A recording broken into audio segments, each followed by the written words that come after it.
Hebreus capítulo 1, a partir do primeiro versículo, diz assim: Antigamente, Deus falou muitas vezes e de muitas maneiras aos pais, pelos profetas. Mas nestes últimos dias, nos falou pelo Filho, a quem constituiu herdeiro de todas as coisas, e pelo qual também fez o universo. O Filho, que é o resplendor da glória de Deus e a expressão exata do seu ser, sustentando todas as coisas pela sua palavra poderosa, depois de ter feito a purificação dos pecados, assentou-se à direita da majestade nas alturas, tendo se tornado tão superior aos anjos, quanto herdou mais excelente nome do que eles. Amém. Estamos em dezembro e a nossa série de Natal esse ano tem o tema Jesus, a revelação do cuidado de Deus. Obrigado, Abner. Nós estamos trabalhando a ideia do cuidado durante todo o ano. O ano inteiro nós trabalhamos, nós aprendemos, nós refletimos o cuidado. Então, o cuidado de Deus é revelado de forma mais gloriosa, mais plena, ou como diz o escritor aos Hebreus, de forma mais exata em Jesus. Eu acho essa frase muito interessante, curiosa e muito emblemática. O Filho, que é o resplendor da glória de Deus e a expressão exata do seu ser. A expressão exata. Isso aqui, no original, quer dizer que a ideia da expressão exata é: se alguém pudesse reproduzir uma imagem, qual seria a melhor maneira de reproduzir essa imagem? Então hoje nós temos a tecnologia, hoje nós temos as câmeras, gravação em vídeo. Então assim, a ideia do texto é que antigamente Deus falou através dos profetas. E aí, como profetas aqui, a gente deve entender tudo que Deus fez para se revelar até chegar em Jesus. Ou seja, Ele criou todas as coisas. Então, a natureza revela Deus, revela. Quando você observa a complexidade, quando você observa a beleza, quando você observa a harmonia da natureza, isso pode revelar Deus para você. Diante de uma imagem muito bonita, você pode perceber que o criador daquela imagem é alguém diferenciado. Então, quando a gente olha um quadro, por exemplo, quando a gente olha um quadro muito bem pintado, e tem quadro que de tão bem pintado parece até foto. Então quando a gente vê assim um quadro pintado muito perfeito, e agora tem até a técnica de 3D, você olha e parece que a imagem está em 3 dimensões, você vê a profundidade, não só a altura, a largura, mas também a profundidade dos objetos. E aí quando a gente vê um desenho, alguém desenha algo, que seja com um lápis preto, numa folha de papel branca, um simples desenho que é muito próximo da realidade, isso causa um impacto na gente. Como é que pode alguém desenhar tão bem que nos faz confundir o desenho com a realidade? Então, quando o escritor aos Hebreus fala da expressão exata, ele está dizendo exatamente isso. Deus se revelou de várias maneiras. Deus se revelou na natureza que Ele criou, Deus se revelou nas palavras que Ele falou através dos homens e mulheres que Ele usou ao longo de toda a história. Ele falou através de muita gente, Ele inspirou muita gente para escrever o que Ele queria deixar registrado para nós. Então Deus fala através da criação, Deus fala através das palavras orais e também escrita. As palavras escritas também revelam a palavra de Deus. Então assim, Deus se revelou pelo que criou, e dentro da sua criação tem o homem. Então Ele, através do homem, também continuou se revelando, através do que Ele falava e através do que Ele inspirava para deixar escrito. Ele se revelou através dos líderes que Ele usou, através dos patriarcas, através dos profetas, através dos reis. Ele se revelou de toda forma possível, como diz o texto, muitas vezes e de muitas maneiras. Ele foi se revelando desde o início, porque a vontade de Deus é ser conhecido. Se Ele não quisesse ser conhecido, Ele não se revelava. Então, o texto está dizendo, Ele foi se revelando de uma forma, mas dessa forma e dessa maneira, nem todo mundo compreendia que era Deus. Nem todo mundo que olha um pôr do sol concebe e conclui que por trás daquela linda imagem do pôr do sol tem um Criador que fez aquilo tão bonito. Nem todo mundo tem essa sensibilidade. Então, além da criação, Ele se revelou através do que falava, através do que os homens iam escrevendo. E aí a progressão do texto é isso, é como se Deus se revelava na natureza, mas poucas pessoas tinham acesso a essa revelação. Então Ele se revelou através de palavras faladas e escritas. Também nem todo mundo conseguiu atingir a revelação. É como se Deus fosse dando desenhos para a gente. Então, como alguém olhar uma paisagem e querer reproduzir aquela paisagem, mas primeiro reproduzia preto e branco, depois usava 2, 3 cores, depois usava 5, 6 cores, e por último usava todas as cores possíveis. E aí a imagem se revela mesmo na expressão exata, ou seja, muito próximo da realidade. É isso que significa essa expressão exata, é muito próximo da realidade.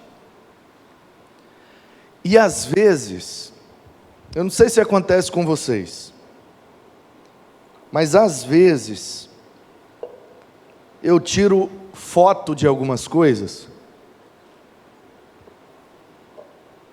e hoje com as ferramentas que nós temos e as possibilidades tecnológicas, às vezes eu estou vendo assim, vocês sabem que eu gosto muito de pôr do sol, então eu estou vendo um pôr do sol com o meu olho, ou o sol nascendo, né, na janela do quarto da Lara lá em casa, dá lá para a praia, então quando eu estou acordado no momento em que o sol está nascendo, não tem um dia que eu esteja acordado e o sol nascendo que eu não vá lá na janela conferir, deixa eu ver como é que está hoje.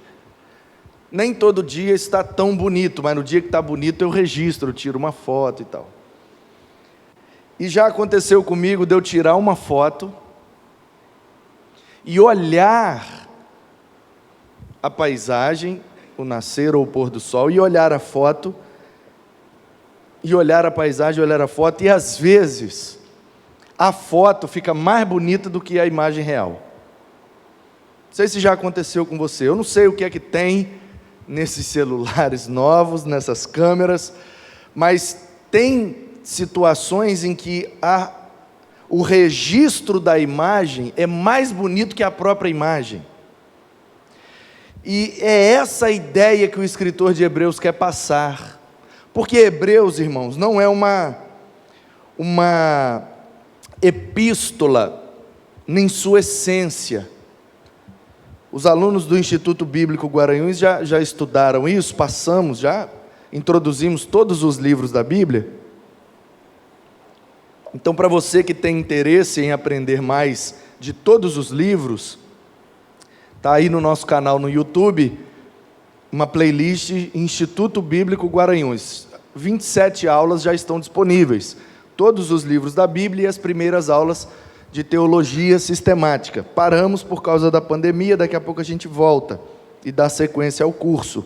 Instituto Bíblico Guaranhuns é o curso de teologia que a gente dá aqui na igreja gratuitamente, tanto presencial quanto online. E nós aprendemos que Hebreus foi enviado como carta. Foi escrito por alguém que não sabemos quem, muito influenciado pela teologia paulina, mas não sabemos se foi de fato Paulo. Há várias possibilidades. Na minha opinião, tem 2 nomes que são mais fortes. Não tem como comprovar, não tem como comprovar. Então, tudo que a gente falar com certeza da autoria de Hebreus é mera conjectura. Mas se é para conjecturar, eu acho que o nome mais forte seria Apolo, e tem várias razões, e depois uma possibilidade grande de ser também João. Mas, enfim, não foi Paulo. Isso, a maioria dos eruditos tem convicção em afirmar que não foi Paulo. Por quê? Porque não segue o mesmo estilo das outras cartas e por uma característica muito, muito peculiar, que é o fato de que quando o escritor de Hebreus vai citar o Antigo Testamento, ele não cita da maneira que foi escrita em hebraico, ele já cita a tradução da Septuaginta. Então, muito provavelmente, é um grego de nascença. É um cara que só lê e só fala grego, porque ele cita a Septuaginta e não o original em hebraico. E Paulo não fez isso em nenhuma das suas 13 cartas. Toda vez que Paulo vai citar um texto do Antigo Testamento, ele cita do jeito que está no original em hebraico. Como é que a gente sabe? Porque cada versão, cada tradução tem o seu jeito de colocar as palavras. Então, se eu dissesse, Salmo 23, 1, o Senhor é meu pastor, nada me faltará, eu estou citando da maneira do Almeida. O João Ferreira de Almeida traduziu para o português, e ele traduziu assim, o Senhor é meu pastor, nada me faltará. Se eu citar o versículo desse jeito, você sabe que a Bíblia que eu leio é Almeida. Se eu disser, o Senhor é meu pastor, de nada terei falta, mas está falando a mesma coisa, mas usei palavras diferentes. Aí você sabe que a Bíblia que eu leio é a NVI. Então, quando o escritor de Hebreus cita o Antigo Testamento, ele põe as palavras do versículo do jeito da Septuaginta e não do hebraico. Então dá para perceber que a Bíblia que ele lia não era o original, era já a tradução para o grego, que é a versão dos 70. Então, apesar de não sabermos quem escreveu, foi muito feliz na escrita. E apesar de ter sido enviado como carta, foi remetido para essa comunidade de judeus convertidos, que estavam pensando em voltar aos velhos rudimentos do judaísmo, por conta da extrema perseguição. Então, está mais para uma homilia, está mais para um sermão, está mais para uma pregação do que para uma epístola. Porque embora tenha sido enviado como uma encomenda de um lugar para outro, não é uma epístola em sua essência, porque epístola é carta. Qual é a característica da epístola? É como escrever carta. E aí, fulanos, tudo bem com vocês? Eu, ciclano, estou aqui em tal lugar, mando lembrança aí, espero que vocês estejam bem, e vai falando dos assuntos pertinentes daquela carta, e no final despede-se. Então fica até mais, até a próxima carta, ou então quando eu conseguir eu vou aí ver vocês, saudação, despedida, conteúdo mais pontual, exortativo. Isso é a característica epistolar. Hebreus não tem nada disso. Hebreus é como se fosse um sermão na íntegra. O cara queria pregar uma mensagem para aqueles judeus convertidos, e o tema dessa mensagem é: Jesus Cristo é superior a tudo e a todos. Se o texto de Hebreus fosse falado numa pregação, o título dessa mensagem poderia ser: a supremacia de Cristo sobre tudo e sobre todos. A supremacia, a superioridade, a soberania, o termo não importa. Importa que o escritor vai revelar que Jesus é superior a todos os símbolos poderosos do judaísmo. Os judeus, então, eles têm muito apreço pelos anjos. Aí o escritor vai dizer: Jesus é superior aos anjos. Eles têm muito apreço pelos patriarcas. Aí o escritor vai dizer: Jesus é superior aos patriarcas. Aí eles têm muito apreço pelos heróis da fé, os caras que fizeram grandes coisas em nome de Deus. Aí o escritor vai dizer: Jesus está acima deles também. Então ele vai colocando Jesus acima de todos os símbolos e os pontos em que os judeus valorizam. E aí ele começa, isso aqui é a introdução da mensagem, e na introdução ele diz: olha gente, antigamente, desde a criação do mundo, Deus foi se revelando. Ele se revelou na natureza, ele se revelou naquilo que ele falava, naquilo que ele pedia para escrever, ele se revelou através dos seus feitos poderosos, das vitórias, ele foi se revelando. Mas nestes últimos dias, ou seja, recentemente, na história mais recente da humanidade, ele se revelou de forma mais plena na pessoa do seu Filho.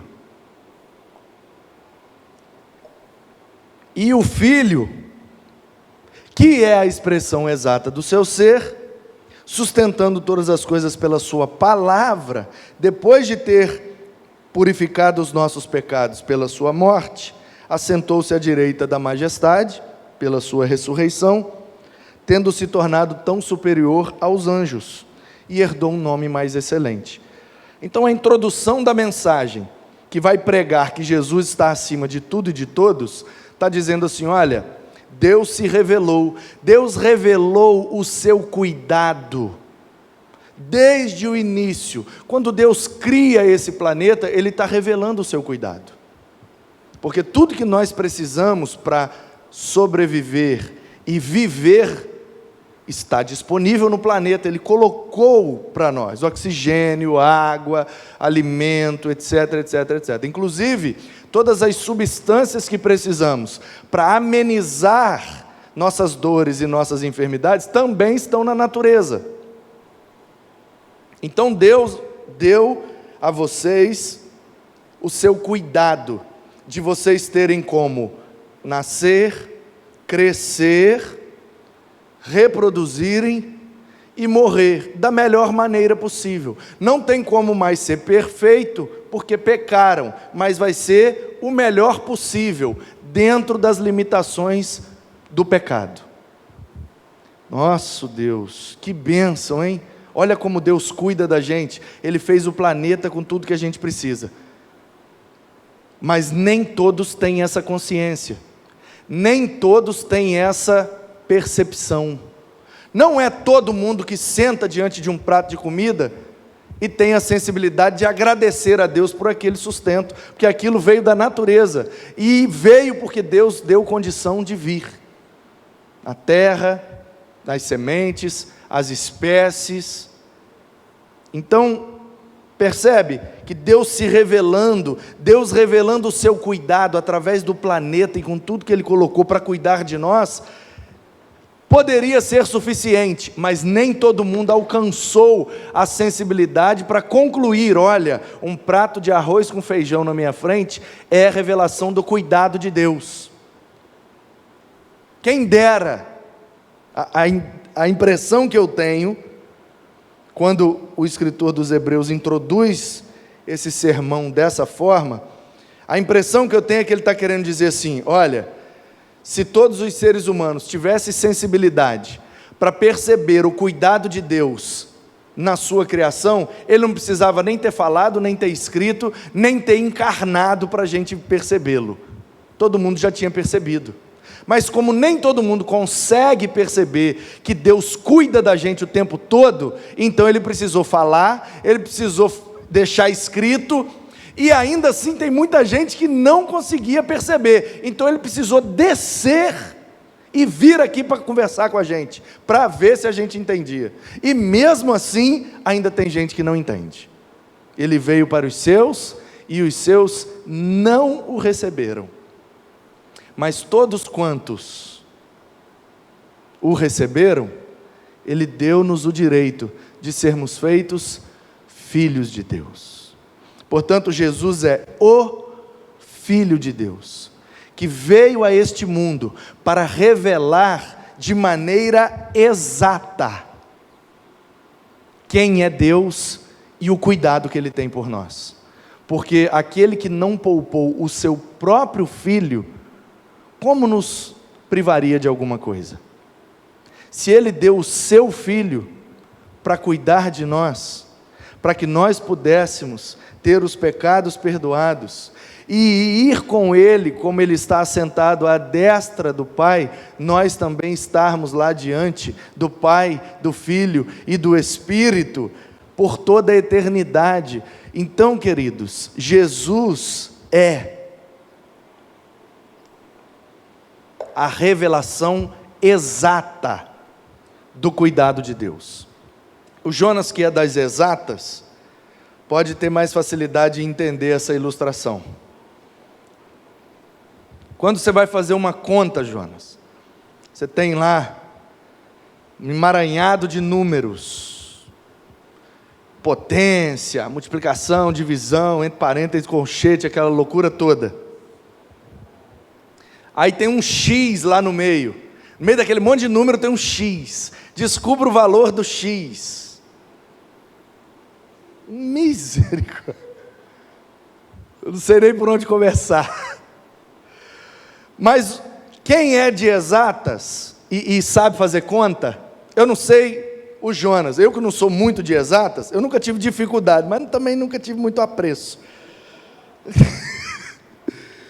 Aí você vai fazendo a conta, eu pelo menos eu entendia, para poder tirar a nota, porque tem que ter a nota para passar, então eu procurava entender e fazia. Agora, quando você vai, multiplica para lá e para papai, regra de 3, e vai, multiplica, vai para cima, vem para baixo, blá, blá, blá, aí de repente você, X é igual a tá. E aí você pega aquele valor, joga lá no X e, caramba, deu certinho. O X é igual a isso mesmo. Não dá não dá? Ai, não dá uma sensação, um negócio assim, uma leveza, nossa, que delícia. Né, Fabrício? Você que está na engenharia, né? Dá um prazer. Então, queridos, o que o escritor de Hebreus está dizendo é exatamente isso. Olha, Jesus é a expressão exata, é como se fosse assim, ó, na grande fórmula do mundo, na grande conta do mundo, quem fecha essa conta? Muito difícil, muitas complicações, muitas dúvidas, muitos questionamentos, muita injustiça, o mundo é um negócio complicadíssimo.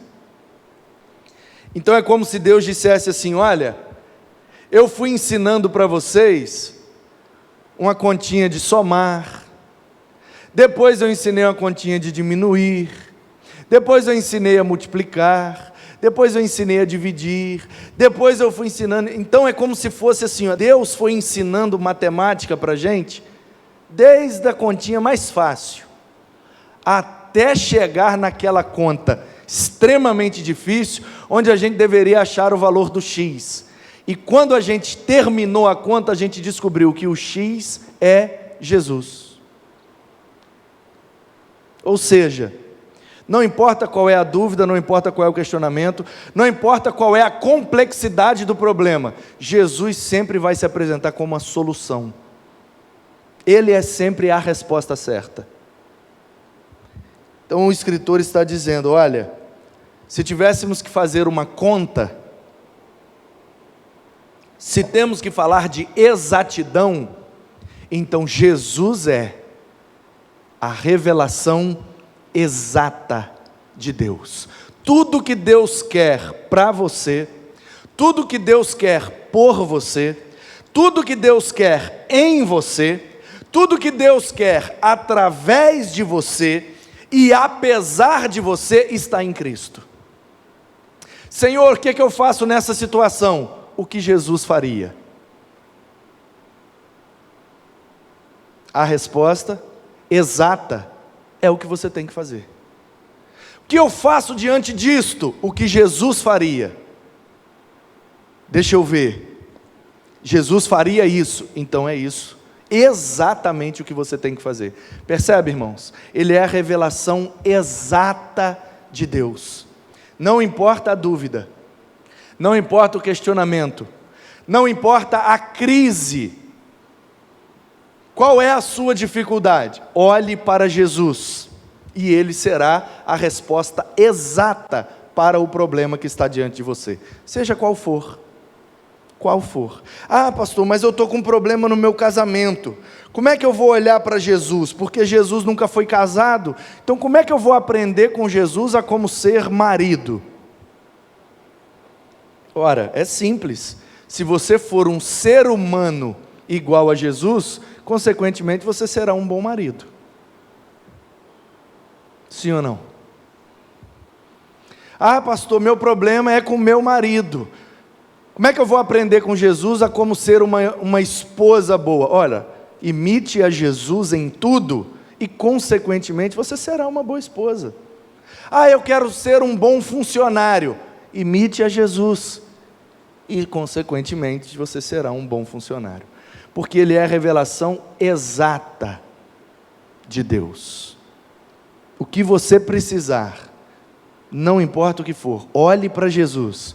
Imite a Jesus, permita que Jesus revele Deus e sua vontade para você. Olhe para Cristo, irmãos, com os olhos fitos nele, porque Ele é o autor e também consumador da nossa fé. Amém? Antigamente, Deus falou muitas vezes e de muitas maneiras através dos profetas, mas recentemente, Deus tem falado através de Jesus. Saiu um vídeo aí esses dias, viralizou, e eu tive o privilégio de assistir, não ao vivo, porque o programa é gravado, mas assim que estava sendo veiculado, eu assisti. Chorei demais, mas caiu assim uns 4 ciscos de cada lado. Um rapaz que foi no MasterChef, vocês viram isso?